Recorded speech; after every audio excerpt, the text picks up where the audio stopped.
And hello ladies and gentlemen, my name is Stuart Irvine and welcome to episode 5 of my retro review series, where I look back at all wrestling pay-per-views from a certain year. If you've been keeping track, we've been watching the year 2000, kind of the best year creatively, I've been told, and it hasn't disappointed so far from the 4 pay-per-views I've watched so far and reviewed.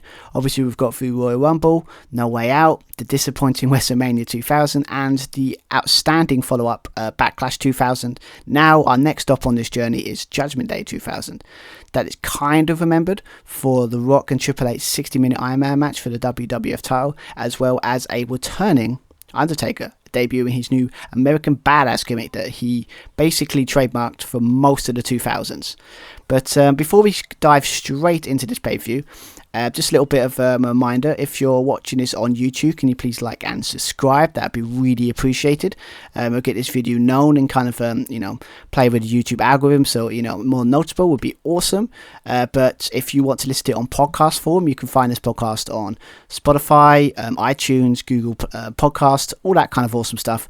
Where you find your podcast, that's where this podcast will be. So if you can follow and like, subscribe, that'd be awesome. So, but yeah, enough of that stuff. Let's go dive straight into reviewing Judgment Day 2000. Hit the music. So for the benefit of those with flash photography, I told you, get your camera. we have a brand new pose just for you. What is your name? It doesn't matter what your name is. You're fired. That Austin 316 says I just whipped your ass. Welcome to Raw is Jericho. And that's the bottom line. The Stone Cold Center. So yeah, let's talk about Judgment Day 2000, a show that was held at Freedom Hall in Kentucky, Louisiana on the 21st of May 2000 with the attendance of 16,827, with the legendary commentary team of Jerry the King Lawler and good old JR Jim Ross on the commentary table. But the show started off with McMahon Helmsley era in the kind of like their dressing room, kind of discussing tactics for the kind of their show tonight. So all in big matches. You obviously got Triple H going against The Rock in a 60-minute Iron Man match for the WWF title. You've got the DX, I think Road Dogg and X-Pac going against the Dudleys in a tables match, and you've got Shane going against the Big Show in a Falls Count Anywhere match. Might be wrong, yeah. So they're all in big matches, so they're kind of like bigging themselves up. Obviously, you've got Briscoe coming in. Obviously, he's your new hardcore champion after winning it by taking it from Crash, who was sleeping, I think, a couple of weeks ago prior to the show. It's kind of funny. So yes, he was told to get tea, but when he came out of the dressing room, he got ambushed by the Headbangers, who are, as you know, hardcore rules. You have to defend that title 24 hours a day, 7 days a week, anywhere, anytime. And yeah, he got attacked by the Headbangers, but was able to hide in the toilet. And for most of the show, we'll go through it when we get there, he was kind of just tiptoeing around the backstage area, trying to avoid anyone that would want to take their title away from them. But take his title away from them, I mean. So that's we started the show. But the first match of the show, we kicked off with a 6-man tag team match with Too Cool, Grandmaster Sexay, Rikishi, and Scotty 2 Hotty going against Team ECX, or I like to call it Edge, Christian, and Kurt Angle. This is the start of that whole little connection thing that, like they become a team and kind of start doing stuff. Obviously, this is the good thing is we'll get into that time with Edge and Christian where they're doing a, for those with flash photography type thing. That's really cool because it's like I'm getting to that point where now we've got Angles involved. We know how awesome they're going to be together. So, yeah. So, obviously, how this match kind of started was basically most feuds start with Rikishi. He tried to stink face someone, and they're not very happy about it. And it's basically what happened here. It was just after Backlash, obviously a match between, I think, Too Cool and Edge and Christian. Obviously, Rikishi gave Edge and Christian a stink face. There was a nice backstage segment going in the weeks leading up where Edge and Christian are getting like facials because this is disgusting. They got some of these arse in their faces. It was very funny, but yeah, so that's kind of how this feud kind of started between them two. It did kind of take a back burner though in some ways because obviously Rikishi was kind of more involved in the McMahon stuff weeks going into this, and it does feel like when you're watching it show by show, it feels like they were kind of forgetting about it at some point. So then they kind of 2 weeks before, they were, oh, okay, we've got to actually build this match. So yes, obviously but they put Kurt Angle just to randomly put them together, in a 6-man tag against Y2J and Hardy Boyz on an edition of SmackDown. The excuse, I think, for Kurt Angle getting involved in this kind of feud against Too Cool was that basically he wants to get revenge on Rikishi for trying to stink face Stephanie McMahon. Obviously, I think that was a couple of weeks before. Obviously, there was a brawl, and obviously there was a chance that it was very close for Stephanie McMahon getting her arse in her face. That just shows that the attitude error was very weird. Don't judge me for liking attitude error kind of stuff. They done some very strange stuff, let's just say. But yes, obviously Kurt Angle, and also another reason why I kind of joined Edge and Christian, because kind of he's the only one that kind of respects kind of Edge and Christian in the locker room. They all hate Edge and Christian. They're all jealous of them. It's the usual trope. It's nothing special. But so it's kind of the build up to it, really. So it's nothing too crazy. But the good thing about Attitude, you don't need anything too nuts to get like a feud going. It's kind of interesting. But so we'll talk about the match in general, though. Obviously, we had them all. Edge and Christian and Kurt Angle in the ring, kind of using the typical heel tropes you expect. Kind of playing down the kind of state they're in. They did have some they were all carrying bags. Found out they were kind of basically some southern stereotype band, like banjos and all that kind of stuff, like the weird crooked teeth, the really insulting stuff that you couldn't really do these days. So we had that. So typical. They've done the heel work great. Kurt Angle was great at this point. Edge and Christian just knew what to do. They were kind of like that cocky, young, arrogant heels, and it was really it's offensive. You couldn't do it now, but starts off the match. It was kind of had a lot of early setup for stink faces, a lot of stacking. We had a bit with Rikishi stacking up Edge and Christian and kind of Angle in the corner, all in the same corner, stacking them up. So then there was a lot of chance that it was gonna who was gonna get the stink face.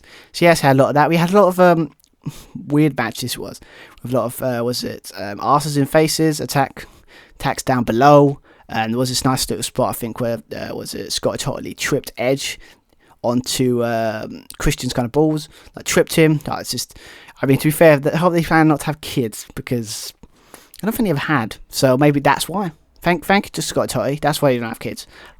I'm joking, of course. I'm totally joking. But a lot of stuff. We had a last little funny with Grandmaster Sexy has some trouser problems. Yeah, that Scotty Too Hottie was kind of taking the mick out for. It's kind of funny. But when it comes to matchups, though, when inside the match as well, you had Scotty Too Hottie trying to go for the worm on Christian, but Kurt Angle being the dastardly heel, stopping it in its tracks. He wasn't. The crowd were not happy at this point because everyone loves the worm. Who doesn't like the worm? I love the worm. It's one of the coolest things in wrestling. It shows how ridiculous and awesome it can be. Like a move that basically has no significance, and this basically is a man doing a weird dance and just putting a elbow drop or hitting it. It's ridiculous. It's like the rock bottom. It's cool, but when you think about the move, it doesn't work. But it works here. I don't know. Wrestling is strange, but trust me, it's awesome. Trust me. But as you expect, the crowd was very it's Attitude Era kind of crowd, so they're really up for it. We had another one on spot with Rikishi doing the kind of stacking them up, all three of the Edge and Christian and Kurt Angle. But unfortunately, it was Kurt Angle that got the stink face, so I think he's got a lot of washing his face moments after this match. But so Kurt Angle got it. We did have Edge trying to the ultimate insult, trying to go to worm himself with Scott Hottie. Didn't work. Obviously got countered. We got a double worm by Scott Hottie on Edge and Kurt Angle. But at this point, I think Edge and Christian and the team were heels. Had enough of this. Going back to their old trademark, because obviously last couple of pay-per-views you got was Edge and Christian using foreign objects like pipes or kind of ring bells. In this case, obviously the ref was distracted, and obviously Christian hit Rikishi with the ring bell, clocking the noggin. He's out. Edge looks like he was just about to win, and out of nowhere you got Grandmaster Sexay putting on his goggles, going to the top, hitting that really top rope leg drop on the back of the neck of Edge. Then Rikishi just pinned Edge and got the win. We did have a bit of a Kurt Angle near the end, trying to stop it, but I think the Too Cool stopped him from getting involved. But fun opener. Nothing crazy here in the sense of anything. It's just, I think watching these shows like Backlash and other ones, they're very good at picking the right matches to start off the show. I mean, I think the second time I think Edge and Christian have started off a kind of pay-per-view during this era, and obviously you can see why, because they're very good at what they do. You can see why they put them on more significant spots, because Edge and Christian were very good at what they did. They're very entertaining, and yeah, it was good stuff. One thing I've got to point out here is just a little side note here with Rikishi here. Watching this match made me realise, why did they turn this guy heel during this time? Obviously the guy was over, because obviously Too Cool thing was really cool, for obvious reason, no pun intended, but it was obvious that all he had to do was give him a face run, and this guy could have been like one of the top stars in the company, but they decided to turn him heel, and it kind of cut his momentum. So watch this match a bit slow, I guess, but yeah, just why did they turn him heel? But yeah, obviously Edge and Christian and Kurt Angle keep working together after this. That's really cool. And yeah, obviously I think Too Cool, I don't know particularly what they do after this, but yeah, they do some cool stuff. I think they win the tag titles this year in 2000 as well at some point. That would be awesome. So it'd be interesting to see where that goes. But yeah, I mean, match-wise, it was just fun.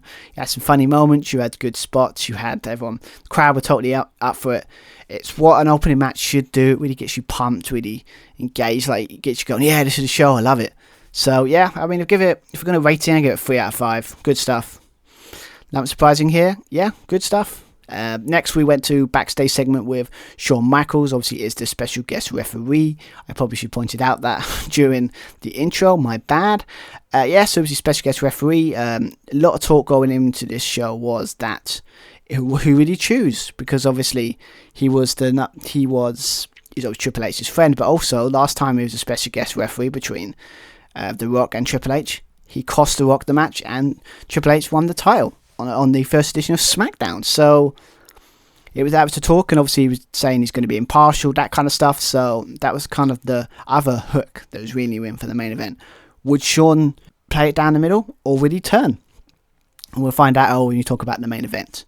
So that leads us nicely into the second match of the night, and the first championship match to take place on Judgment Day 2000. We had a triple threat match for the WWF European Championship, where all 3 of the remaining Radicals facing off for the title. We had Eddie Guerrero, who was the defending champion, Dean Malenko, and Perry Saturn, in a kind of match that was kind of set up purely for the fact that basically it's basically built around the hunger for more gold.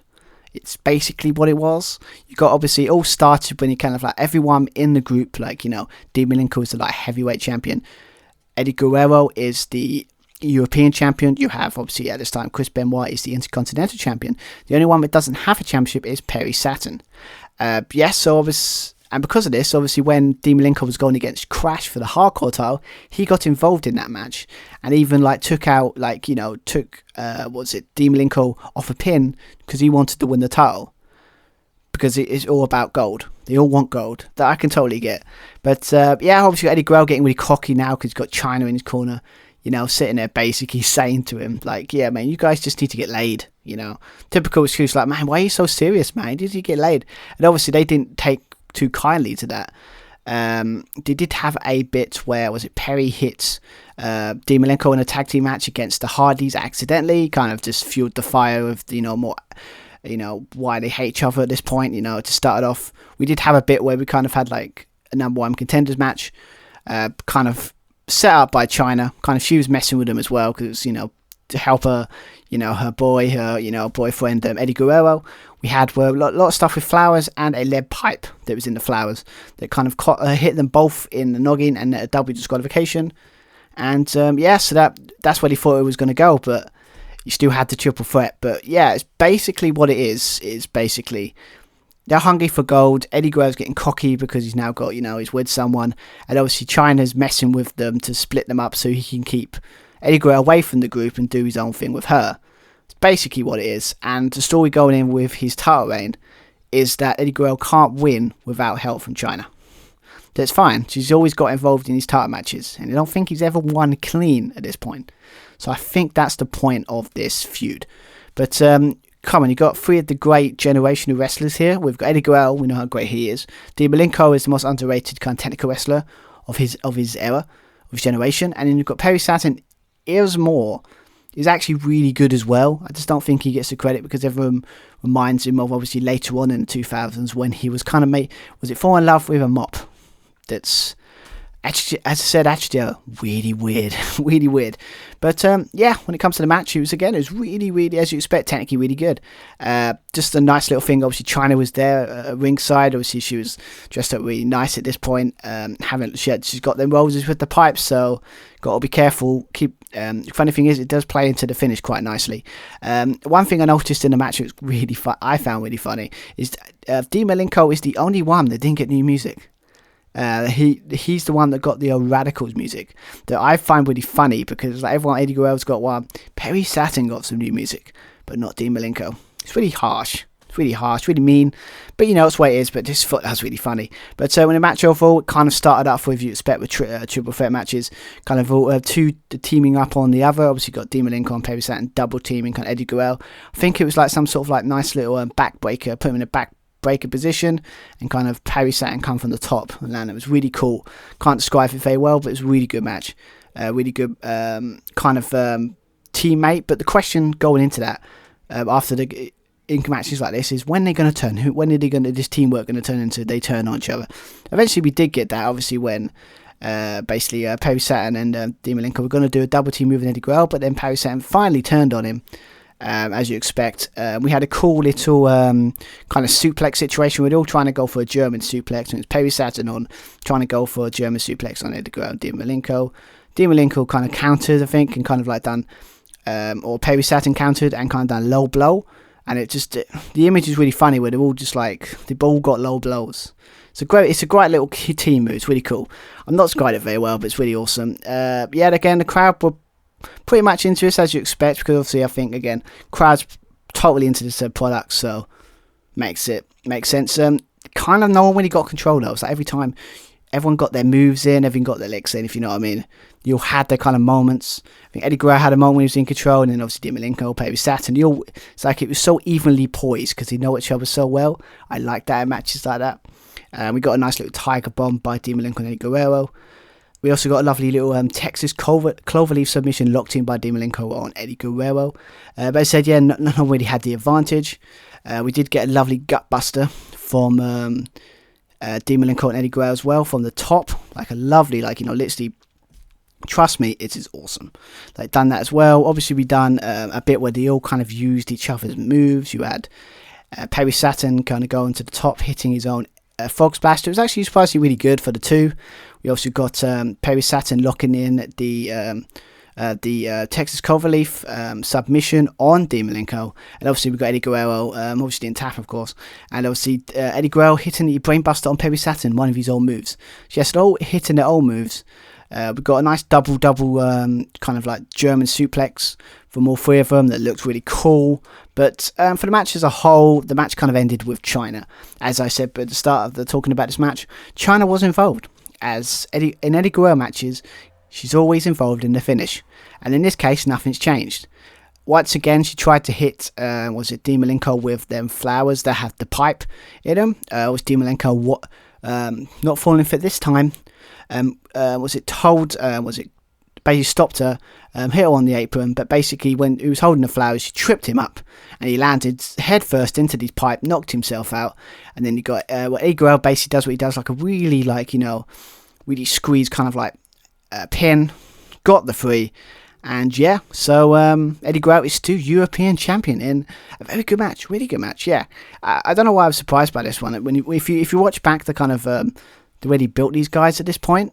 I mean, Dean Malenko, I think it's 2 year matches as well. He's had really good matches. I mean, Scotty 2 Hottie match was really fun at Backlash. So, and he's had this good match here. I think I'm interested to see if he has like a good run of good pay-per-views.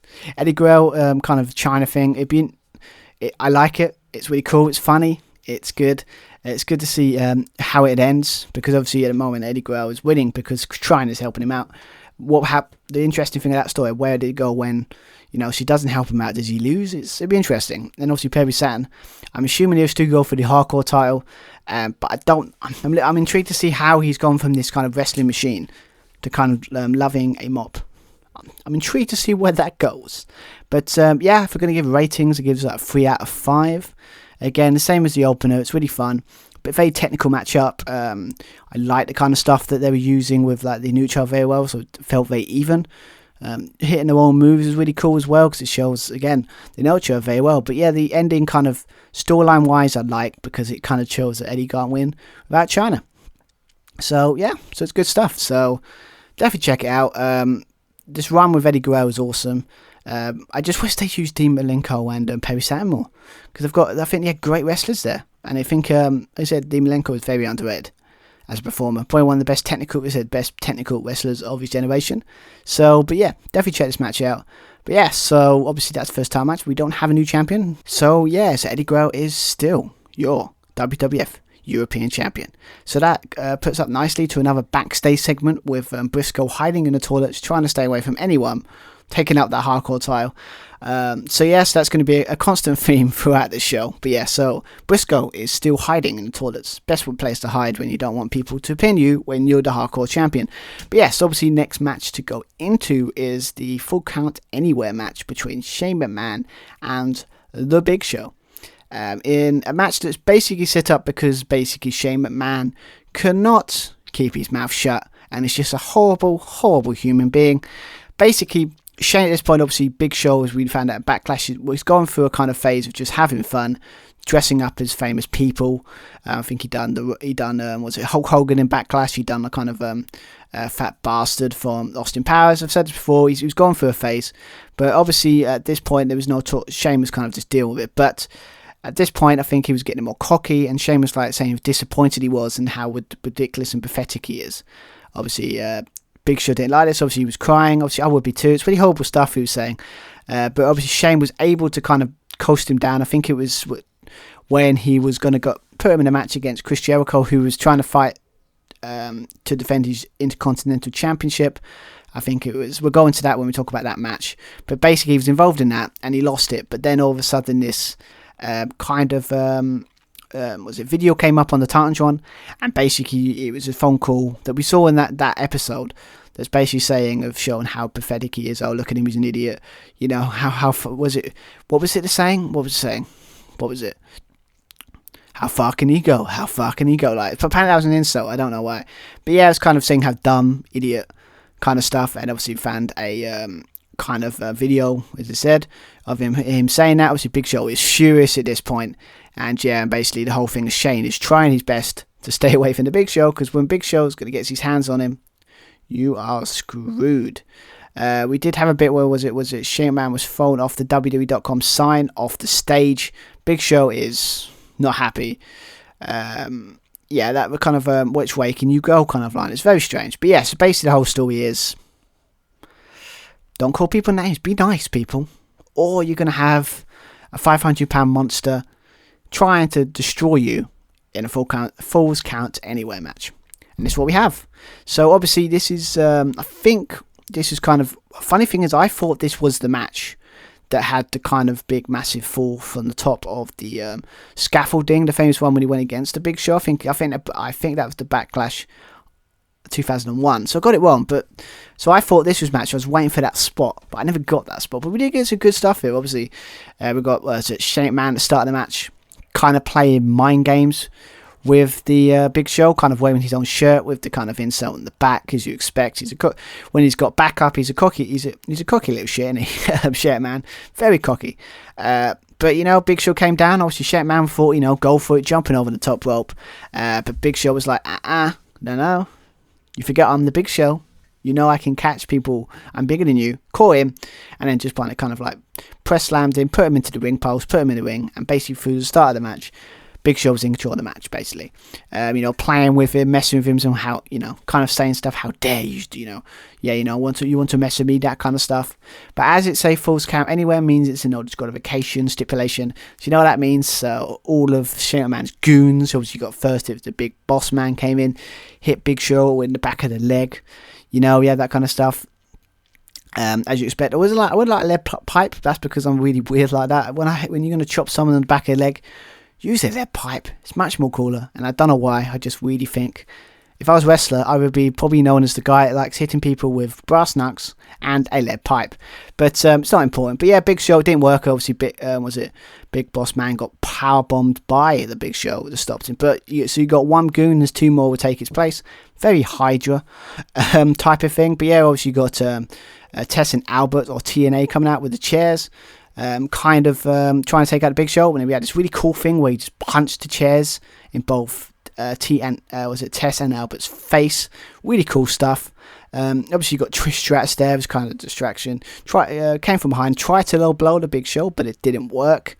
Obviously at this point, Big Show tried to press slam, kind of like, hold, was it Trish, like, nice try, and kind of put her up in a press slam and chucked them onto TNA, so they were out in the match. So looks like Shane McMahon, this is not going according to plan. So he's like running, like as JR would say, run like a scalded dog, running up the stage, like trying to get away from him. It doesn't work. Obviously, was it Big Show got him in the end? Was it throws him into the kind of Titantron kind of area? Yeah, basically Shane was getting chucked into stuff like that before we had that really awesome King of the Ring in 2001 where it got horribly uncomfortable, but he was like a rag dog shit, man. I don't know if he can take them kind of bumps, but you got to give him respect to that. Obviously, we was trying to get away from Big Show. Shane McMahon was doing this like nice little parkour thing on the railing of the stage, kicking him in the face, trying to get away. But then obviously, it wouldn't be a matter of time before his goons got up and started attacking him again. Obviously, Big Show was get attacked by TNA again from behind. Obviously, we had Shane McMahon climbing up the rigging, as you said. I thought this was the moment, but wrong match. Shows what I know. Climbed the rigging, trying to get away. But then we got Bull Buchanan came out and just basically attacked Big Show from behind. The numbers game was too much for Big Show. Beating him down, hit him with some sort of like, stage truck rigging, hit him with that, proper using all the environment to try and take out the Big Show. But the finish of the match ended with kind of, Big Show was on the floor and then all of a sudden Shane McMahon pushed a stereo on Big Show's leg. Never heard a man yell so loud. I mean, if in real life your leg's done, but obviously it's wrestling, so let's not get too overdone with ourselves here. But so we've done that. So put it on leg and then got a kind of a brick or a kind of solid cement brick, and then smacked it on in the head of the Big Show. He's out. He's knocked out for the count. Puts the pin. 1, 2, 3. And Shane McMahon lives to fight another day, and they get the hell out of there. With the Big Show's probably got a broken leg, and as well as probably got a concussion. Obviously, don't think it was that bad, obviously, because it's wrestling, but cool finish because it shows they're using all kinds of dastardly means to get rid of Big Show. There's a good chance that eventually, I think they have a rematch, I don't know, but eventually Shane McMahon will get his comeuppance. We all know. But as a full count anywhere match, you use the environment well, or use the stipulation well. You expect with Shane McMahon you were going to get these goons involved. He wasn't going to win one-on-one. It's what the heels do. Big Show definitely got the plaudits, so it'd be interesting to see what they did. Obviously, I look forward to watching it going into the next thing, King of the Ring, if they had a rematch. Not 100% sure, but it was fun. I mean, I don't think it was that long, but I think I liked to kind of like the finish was good with what would you do if you need to pin someone in a match like that? Just put as many things on top of him, so he can't kick out. It's good tactics, I give him that. Very smart. But yeah, I mean, the bit with the stereo was a nice touch with the sparks. Always a cool spot when you see something with the sparks coming out. Bring some sort of next level of danger. And I like it. So, but yeah, good match here. Good match. I really did enjoy it. And I look forward to at some point, maybe next year when I get to Backlash 2001. Finally seeing that spot when he jumps off the top of the scaffolding. Is it SummerSlam or was it Survivor Series? I'm not sure. But I can't wait to see that spot because it's going to be awesome to talk about. But so obviously Shane McMahon won this match with a bit of help from his friends. So but before we get stuck right into reviewing the rest of Judgment Day 2000, here is a word from our sponsor to today's podcast. Today's podcast is presented by Podgo. Podgo is an easy way for you to monetize your podcast, providing podcasters with a flat rate for ad space, so you know how much you get when you include an ad from Podgo. Apply today and become a member, and immediately be connected with advertisers that fit your audience. That's podgo.co at podgo.co. And be sure to add our podcast in the How Do You Hear About Podgo section of your application. So yeah, we are back. So yeah, let's get stuck straight in to talk about a bit more about Judgment Day 2000. Yeah, after the big show versus Shane McMahon in a Falls Count Anywhere match, we went backstage. We had 1 or 2 backstage segments. One was Jay Briscoe hiding from everyone because everyone seems to be after him in this show, trying to take his hardcore title away from him. That's what happens when you're the hardcore champion. That's what happens. You've got to defend it anytime, anywhere. And he needed to get some rest, so he found the refs room, trying to get some sleep, similar to how he won the title. You got the refs saw him sleeping and was trying to pin him so they could win the title, but Jay Briscoe got up and he was like, had enough of this, really pissed. He's really fed up of having to defend this title, can't get any respite. But yes, that ends that segment there. Then we got a nice transition into a backstage segment with Triple H talking to Shawn Michaels, kind of, having a casual chat, that kind of stuff. Kind of trying to convince him to see his side, in the 60-minute Iron Man match where he's the special guest referee. Trying to say, maybe lean towards him more than anybody else, maybe. But that sets up nicely for the next match we're going to talk about, is the submission match for the WWF Intercontinental Championship with the defending champion Chris Benoit going against Chris Jericho. This kind of match is kind of set up with a lot of back and forth title defenses, or like back and forth, like title going to Jericho, then Chris Benoit, then back and forth, that kind of stuff. The kind of what the hot potato thing they used to call when it comes to title. But this time it works because their matches have been really good. But I mean, I think it's like the third one they've had. But this kind of, and it's not even talking about the ones leading up to this pay-per-view. So they've had a good exchange of really good matches at this period. So how this all started was basically Chris Benoit lost the title in an IC match between Chris Jericho on a random edition of SmackDown, where Jericho used the belt to get the win. So he is the new Intercontinental Champion at this point. Obviously after this, Jericho kind of got involved with the kind of McMahon Helmsley with, his rivalry with Stephanie McMahon, calling her, a trash bag hole. Can't really say that now, but that was kind of big back then. So obviously as punishment on a edition of Raw, we had a situation where Chris Jericho had to defend the title not once, not twice, but 3 times. Obviously at the start of the show, he went against Kurt Angle, won. Went against The Big Show, just about won, and then went against Chris Benoit in the main event of the show, and lost the title by basically being screwed because he was Chris Benoit had the crippler crossface on Chris Jericho, but he didn't tap. So, and then basically done a Bret Hart Montreal screw job on him. He lost the title. Obviously, if they're in charge, so they can't do anything about it. But that's how. So a nice setup of that kind of stuff. And obviously we had a nice little thing with weirdly Hardcore Holly being injected, the Go Home show, saying he wants a shot at the title. And after the match, after I think a tag team match, you had him attack Chris Benoit, hurt his leg with like chair shots to his leg. So in the Go Home edition of SmackDown, I mean. So Chris Benoit went into the match with an injured leg. Obviously, whoever wins this goes against Hardcore Holly on Raw the next night, I think. But so set up a really interesting bout, especially with the story going into this in some ways, as well as all the stuff we just talked about. Was a lot of talk was what's the better submission? Who was it? Was it Chris Jericho's Wall of Jerichos? Wall of Jericho, is that a better submission? Or is it the crippler crossface? And a lot of the talk and commentary was like, what one is better?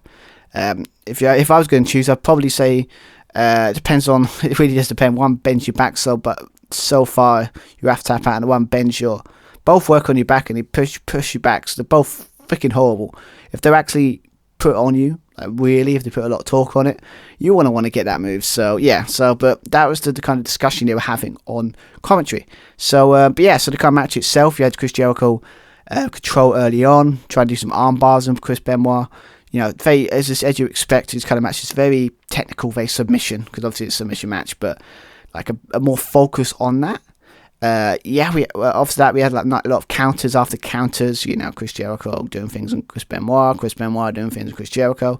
We had this nice little segment when we had like a sequence, where you had Chris Jericho trying to go for a tombstone power driver, but Chris Benoit cancelled it into a nice shoulder breaker. Really cool move.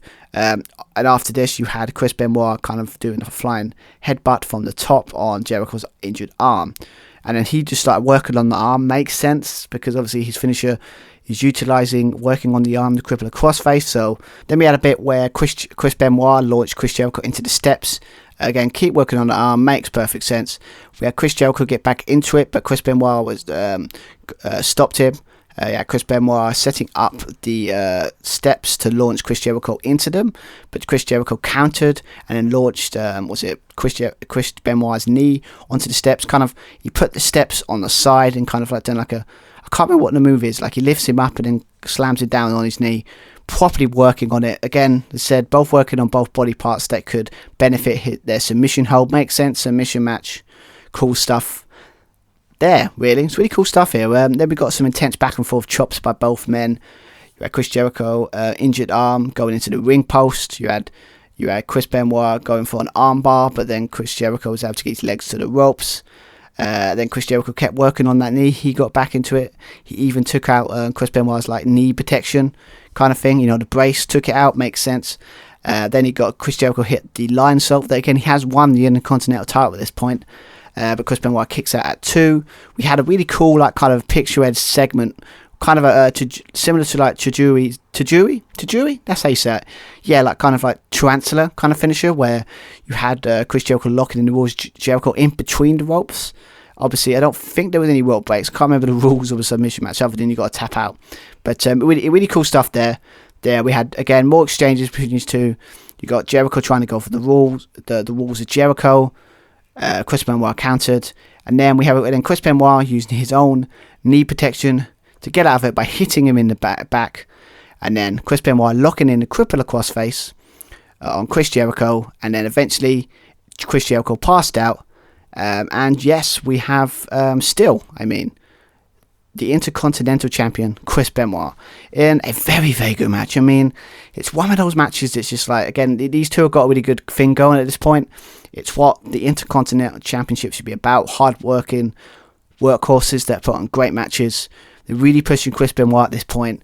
Chris Jericho is really starting to get into his own at this point, because obviously he's already won technically the WWF title at this point.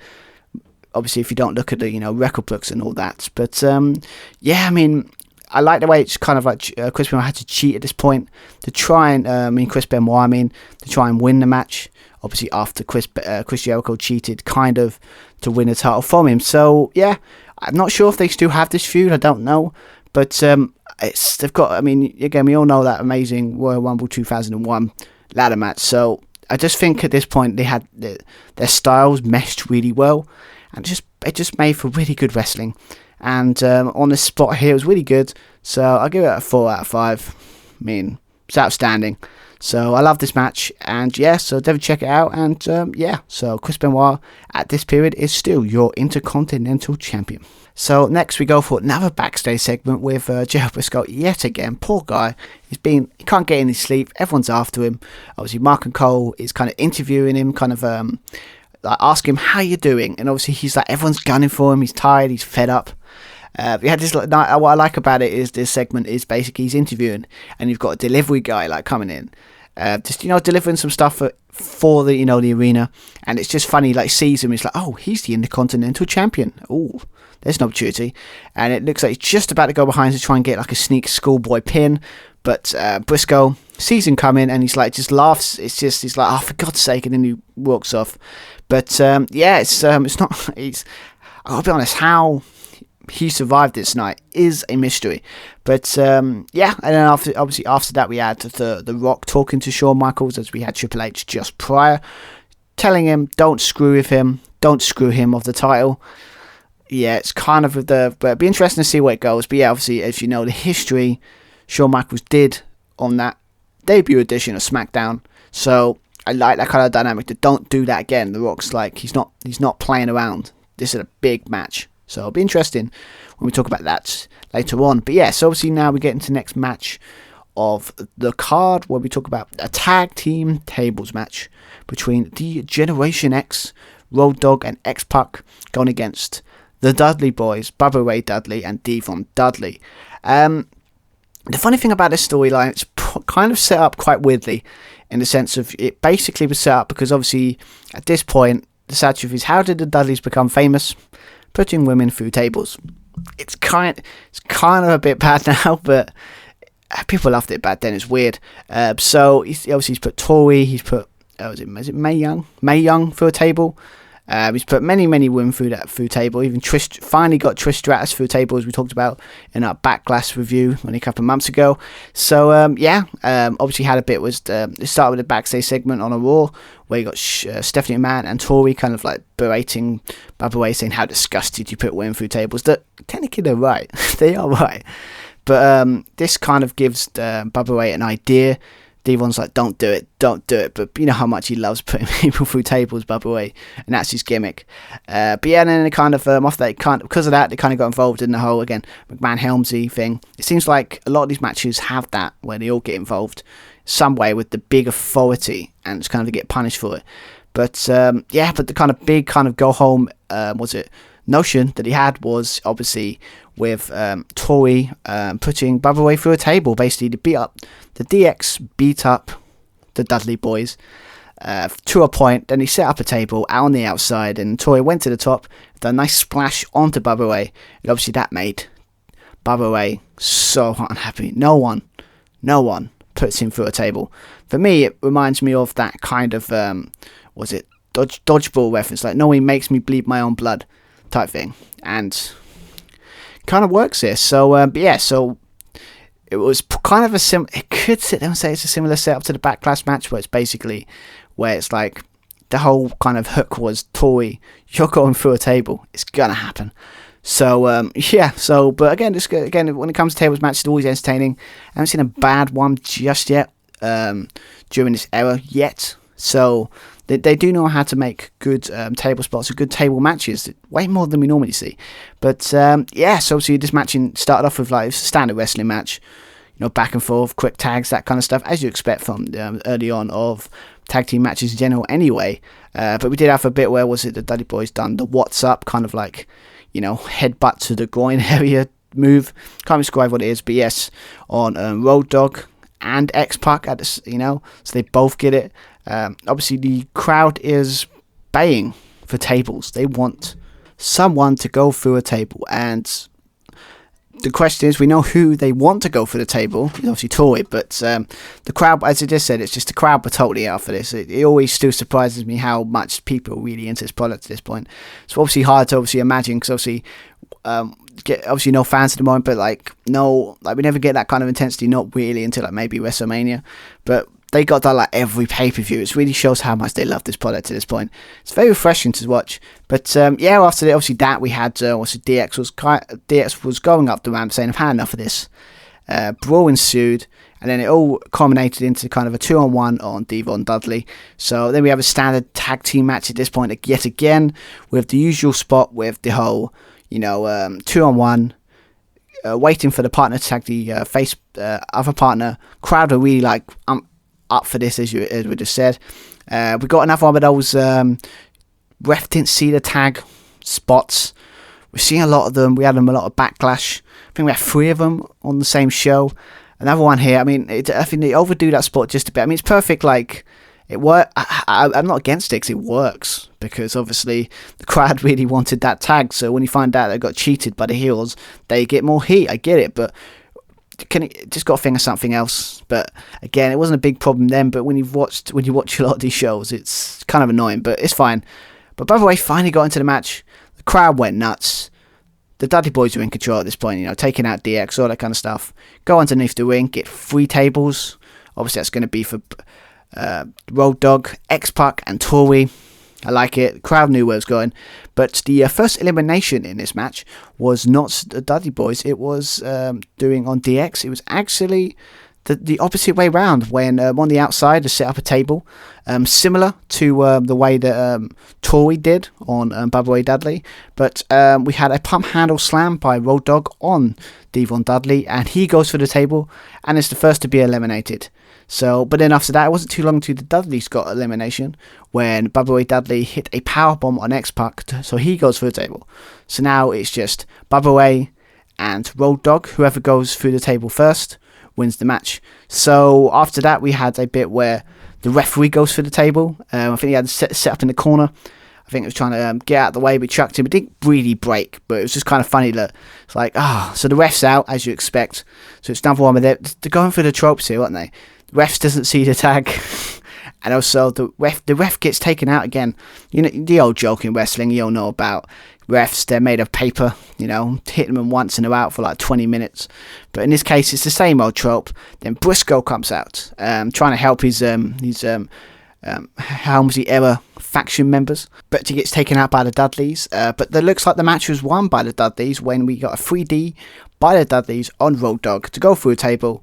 They've won the match, but as we've just joked earlier, the ref was out, so couldn't see it. So after this, we got Briscoe gets Road Dogg out of there. Then we got Tori standing up to Bubba Ray. Bad move.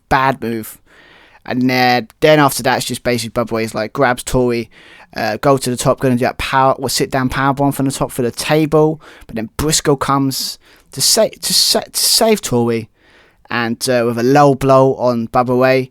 And we know how much he does. He makes very strange facial expressions when someone punches him, kicks him in the bollocks.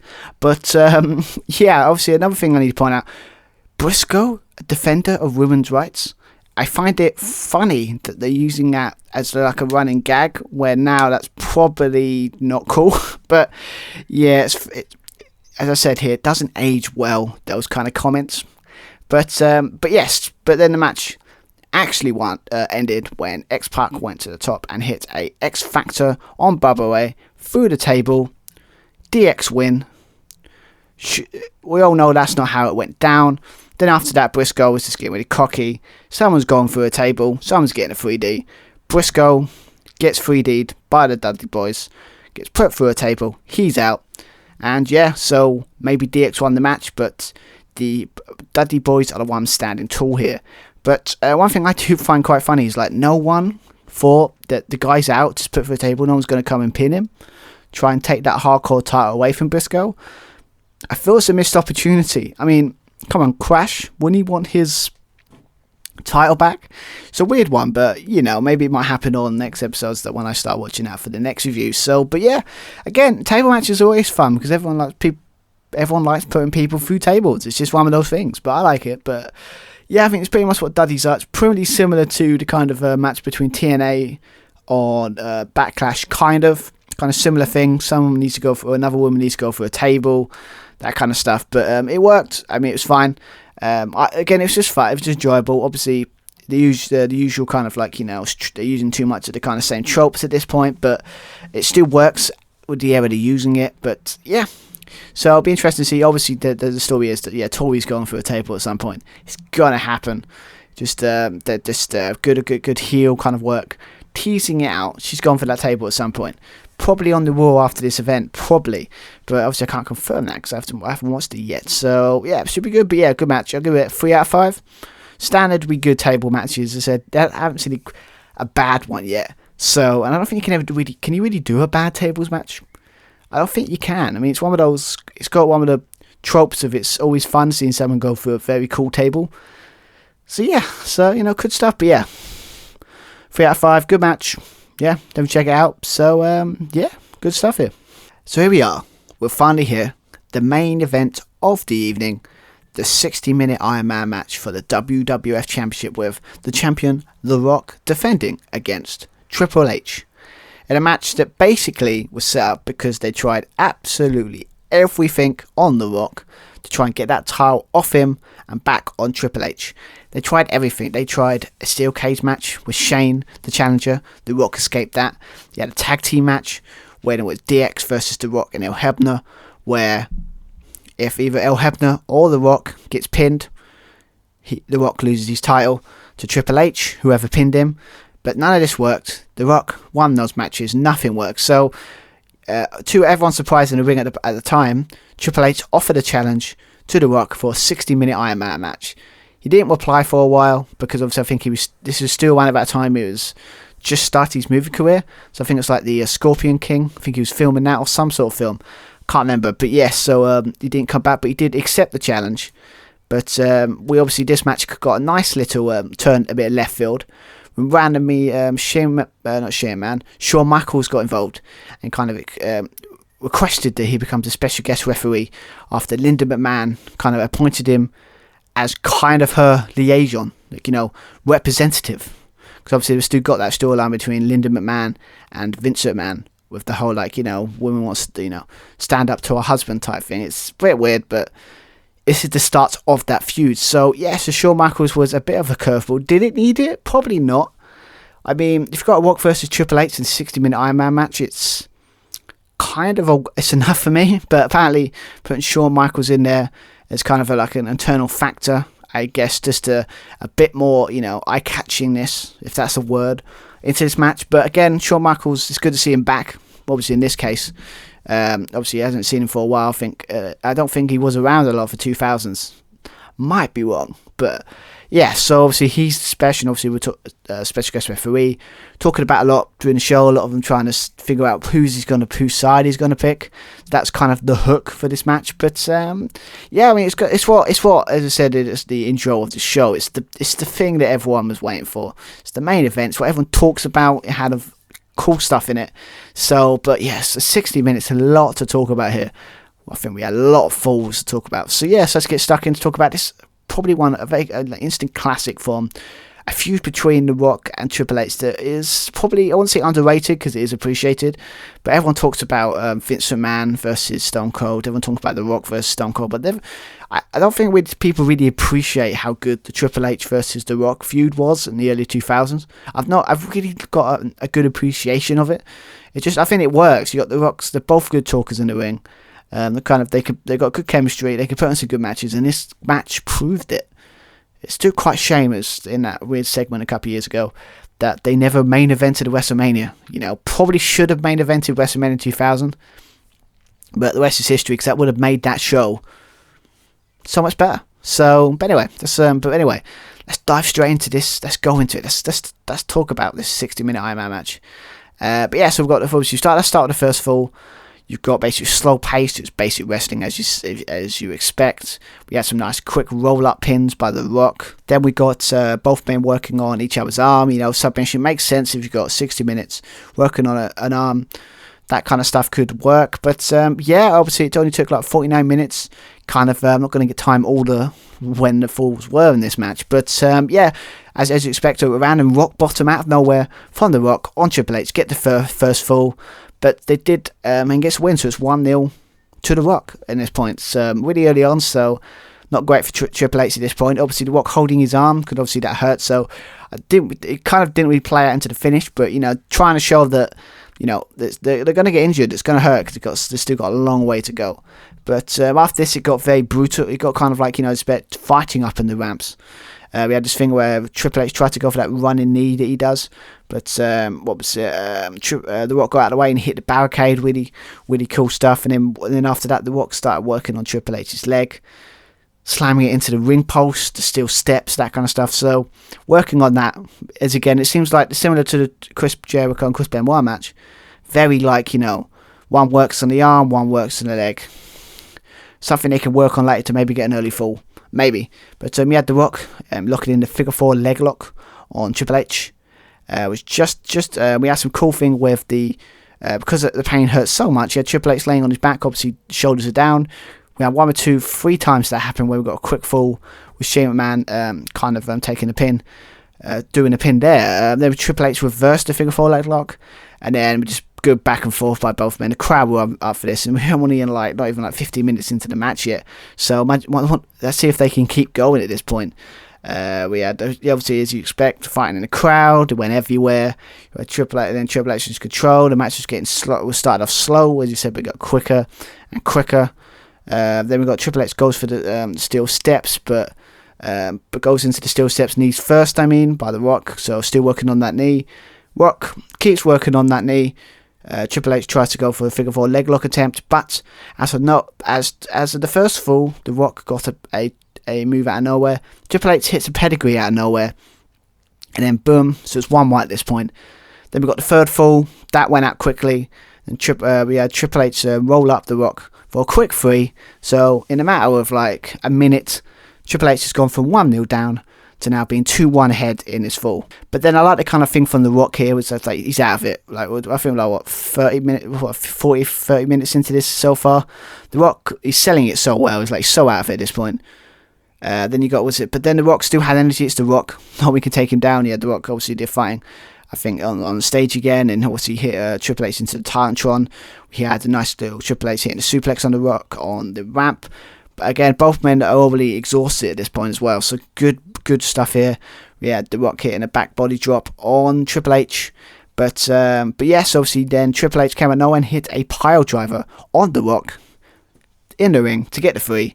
And yeah, it's 3-1 at this point. So Triple H is in charge here. So as you expect, what I like about this is like he's not cheating. He's not doing anything underhanded.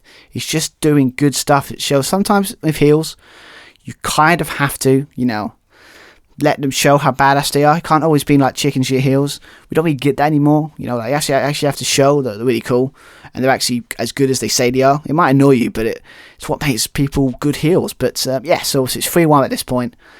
Triple H is just on a roll here. So like Triple H is slowing the pace down as you expect. He's in control. He's got a 2-full lead. Triple H for some reason goes to the top, but The Rock stops him and he throws him off the top. Both men are down. It's just basically people exhausted at this point. The Rock goes for the pin. Triple H just kicks out. But every time The Rock kind of shows like The Rock just slowly gets more momentum. Triple H stops him. With a lot of these sleeper holds we got, it makes sense trying to take him out at this point. Maybe if he takes him out now, it might be for good. We had a lot of cheating by Triple H. Obviously, he wants to get using the ropes for leverage, try and get lock that sleeper hold in more. Shawn Michaels obviously being an impartial ref at this point. We must point out that Shawn Michaels is not like no cheating, no alliances at this point. He's just so impartial. So it makes me think why he's involved in the first place if he doesn't. Obviously, talk about that more in the finish. But stops Triple H. Triple H isn't happy with Shawn Michaels because obviously he's like, what are you doing? You're supposed to be on my side. The Rock goes for the pin, gets the 2, and then we get a nice DDT by Triple H to get the 3. And when was the last time I think like DDT got is a finisher to the match? Not supposed since Jake the Snake Roberts when that was his finisher to get a win. So so it's 3-2. So the comeback is on.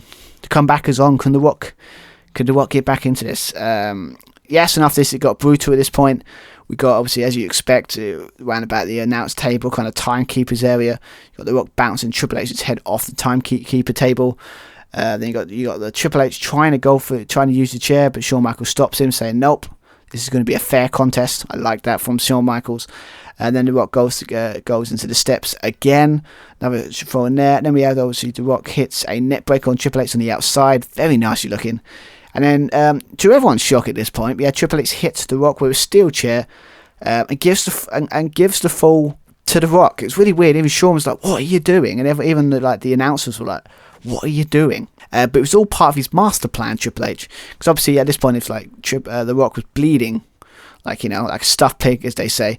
And it's just he's out of it. So obviously then Triple H goes to the pin with using the ropes for leverage, cheating to get the fall. So yes, maybe The Rock made it 3-3. But Triple H had a plan, so now it's 4-3 here. So Triple H again has got the advantage. So at this point, Triple H is going to try and finish it off. The Rock is bleeding, as I said, then goes for the sleeper yet again. But The Rock gets, starts to build back his momentum, but then Triple H grinds him down. But then after that, obviously, but it wasn't enough. The Rock's momentum trying to get into this match wasn't enough. And he's out. So another fall to Triple H. He's now got his 2 full advantages again, 5-3.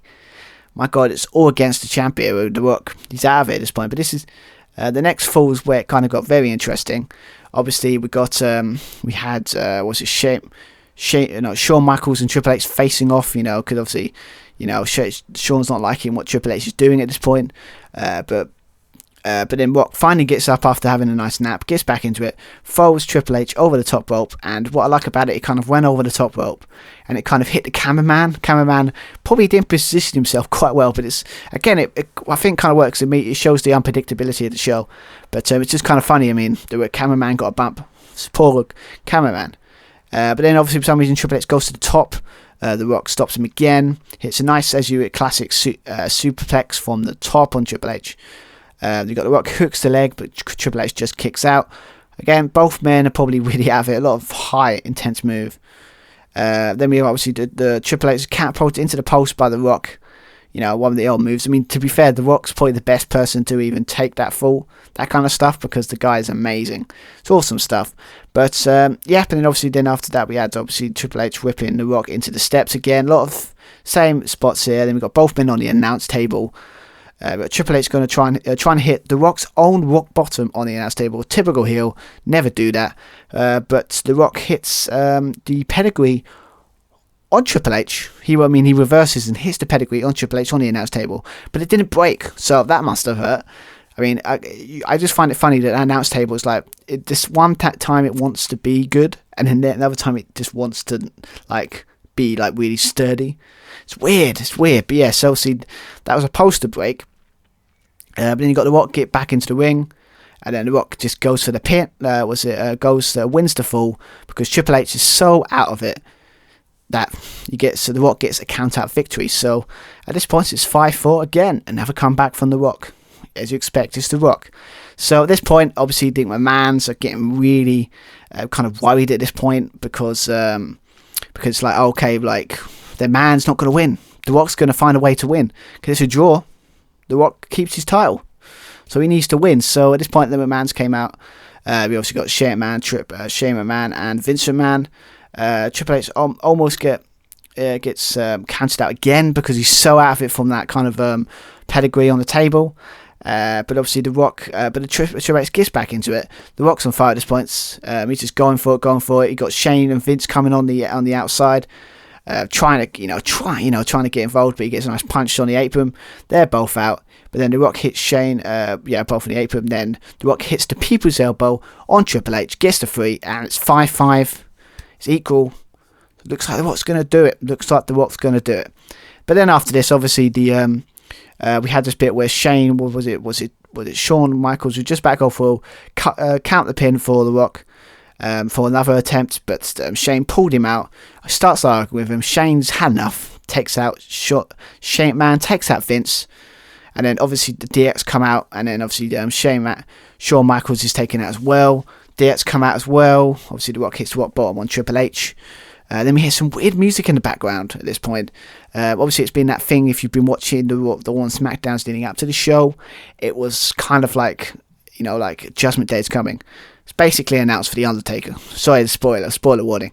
But it felt like off-putting. It felt weird. It didn't feel like they planned it, because it's this weird background, but no one's noticing it, so it's like no one really cared. So yeah, at this point, obviously it's like the West down, taking advantage of it. 4-1 beat down on The Rock. Seems to be a common thing. Poor Rock. And then all of a sudden, boom, the Undertaker's here. His music, new American badass. Kind of randomly badass. Down his motorcycle. He hits. Triple H hits the pedigree on The Rock. No one's seen it, because everyone's too focused on the Undertaker. But Shawn Michaels got up at this point. Obviously the Undertaker's just cleaning house in the ring. Obviously the Undertaker tombstones Triple H before the time stops. That's how the match ended. Maybe, I don't know if it was the choke slam that did it, or was it the tombstone that did it. It was, I'm guessing that was supposed to be the confusion. Obviously Shawn Michaels just got up to see that. I think it was the choke slam that did it, but obviously he choke slammed Triple H.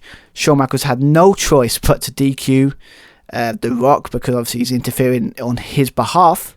So Triple H, controversially, is the new WWF champion. And yeah, I mean, the crowd were pissed. This match was really good. I mean, I'm overstating how good this match is. Really good stuff here. It's just like the falls, the back and forths, Triple H was going to win, Rock fought back, Triple H got the advance again, The Rock fought back. It looked like The Rock was just about going to find a way to win, and then the Undertaker comes out, trying to clean house, help The Rock, but unfortunately, inadvertently, costs him the match. But I mean, Shawn Michaels here was just like, if that's supposed to be the controversy, that could be any ref. So I know why they put him in there, to kind of like put the name factor, but in the sense of anything, he didn't really do much other than just, he was involved, and maybe like that controversy, cool, but that could be any ref. So I don't see the point of him being in this match personally. But yeah, so obviously the finish. Let's talk about the finish. It's very controversial. I mean, did it need to happen? The Undertaker could have just been a situation where if you wanted Triple H to get the win, there's better ways to do it. But I mean, the way it looked, if you want to do it properly, just a situation that they thought they were going to get the win. The Undertaker comes out, guessing that's the point, takes everyone out. The Rock hits the Rock bomb, gets the 3. He takes the title, and then starts a feud between the Rock goes against somebody else. And then Triple H is trying to take out the Undertaker because he cost him the title. I'm assuming that's what they're going for, but I'm guessing there was a lot of swerveness during this era. So I'm guessing they're trying to mix it up a bit and do something different. But I mean, it could be where it goes, because I don't know the story that well as I should. This is why I'm doing this review and doing this podcast, really, so I can watch it and, watch it as everybody else would watch it at the time. But yeah, obviously Undertaker didn't mean to do that. So would that start a feud with The Rock? I don't think it does, but it just can't start conflict. That's the best kind of stuff. But yeah, I mean, you could say the finish kind of ruined it in some ways, but it's the attitude era. It's what they do, kind of. It's what they do. It's fine. But if you take away from the actual match, they paced it well. For a 60-minute Iron Man match, it was really well paced.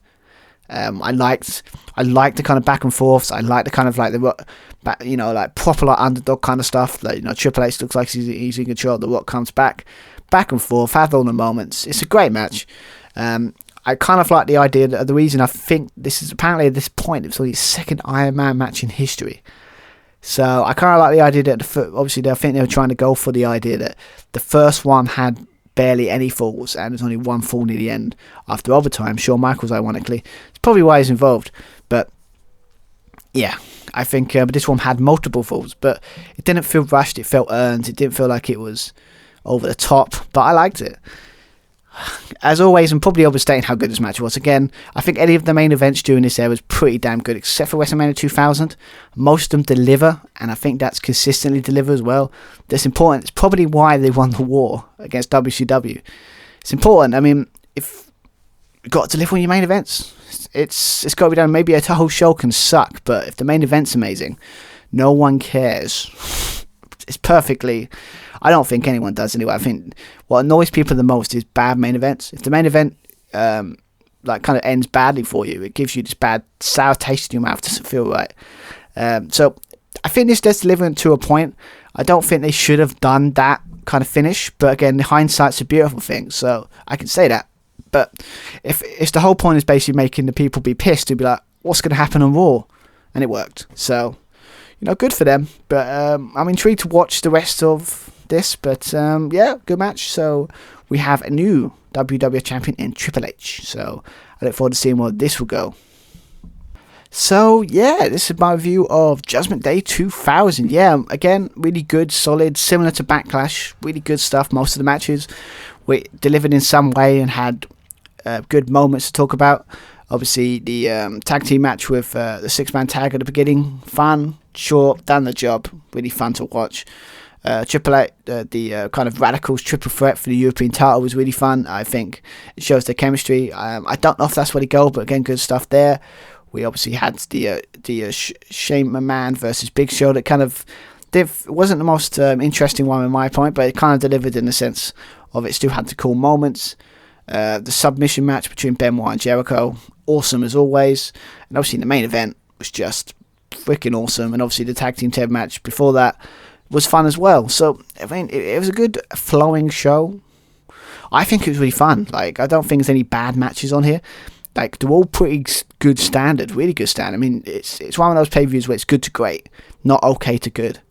That's always good. I mean, but sorry, I know how ridiculous that sounded. But the point is, basically, I think at this point, like, WWF is getting their stride on, because obviously you had Royal Rumble was good, No Way Out was pretty good as well.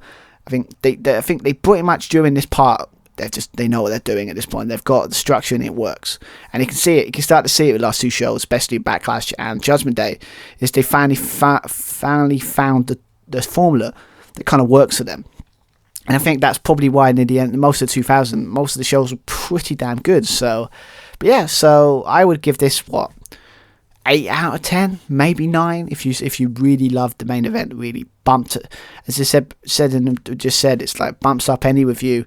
So, but yeah, it's a good show. I mean, I mean, I don't know. It's just I don't want to sit there and be like an Attitude Era fanboy, but I'm starting to get why people love the 2000s mod. It was so interconnecting storylines that work so well, and you want to watch Raw, you want to watch SmackDown, and you want to watch these pay-per-views because there are some cool stuff in there, and it's not just nostalgia because a lot of this I didn't watch. So this is coming from just a wrestling purview, looking at wrestling from an eye of a person that loves it. So, but yeah. Anyway, this is the end of the review. We've done it. I think it's a nice short one, this one. I don't think it's too long as my last other ones. So obviously when it comes to reviewing, I'll be back for my review. I think it's King of the Ring next. It's going to be a fun one. That should be out. That'll be out probably next month. Should be fine. Trying to get a schedule. But yeah, this one, there will be a schedule for this. This should be out probably Wednesday, Thursday next week, obviously when I record this. So it'll be out in a couple of days. But as I said, if you like what you, if you're at the end of this podcast, you like what you hear, if you're watching this on YouTube, thank you very much for watching. Please like and subscribe. That really help build up my own YouTube channel. That'd be awesome. You can follow me on my Twitter at Stuart Irvine 91 if you want to put some comments wrestling. I want to talk about wrestling with anyone, so please do. So let me know on that. Go on my Instagram at Irvine Stewart if you want to, check out some of my other stuff I do, music reviews and other kind of maybe football related stuff as well. So check that out. But yeah, it's good stuff. So I enjoyed doing this. Hope you've enjoyed listening. So they'll be back for King of the Ring 2000. That's gonna be fun. A lot of matches on that because they decided to do a quarterfinal matches in the pay-per-view, so instead of the semi-final matches. So a lot of wrestling to talk about. So that's going to be maybe a long one. So, but I hope you've enjoyed. I'll be back soon. Have an awesome week, and see you guys later. Bye, everyone. Bye.